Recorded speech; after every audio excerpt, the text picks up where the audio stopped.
rồi siêu hình ở những người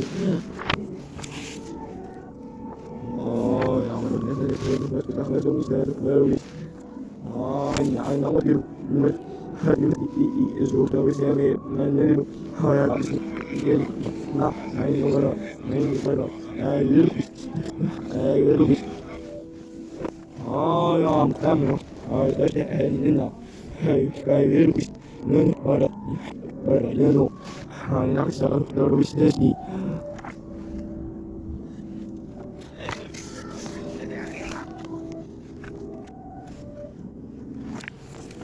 rồi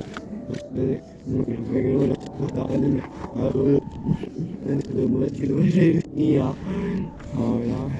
mình có thể bắt đầu được rồi mình lên mặt đá rồi mình ơi rồi đó mà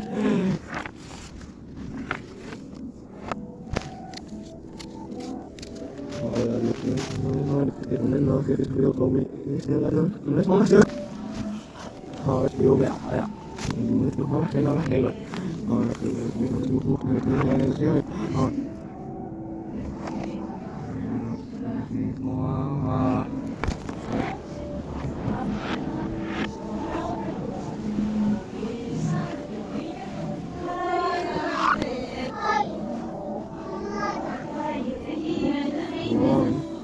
thôi đó tao là thôi cái cái đồ game nó hơi rồi nên là ta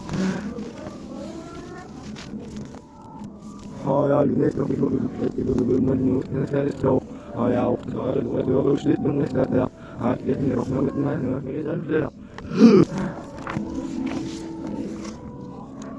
thôi ơi cái đâu nữa thôi được nó ôi nó tâm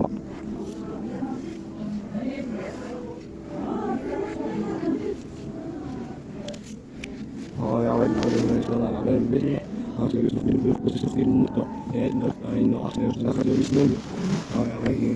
lên cái rồi khuyến học nếu mẹ biết rồi chuyện nào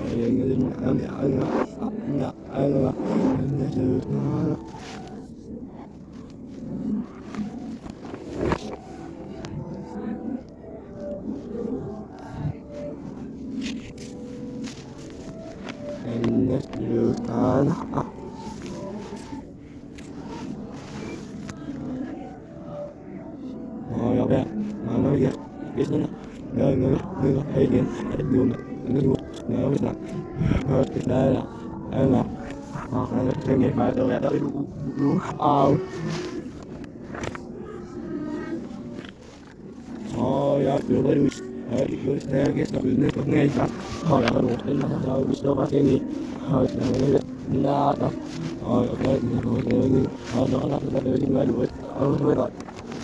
nó biết nó biết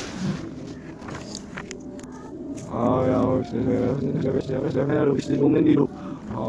tao nó biết tao nó biết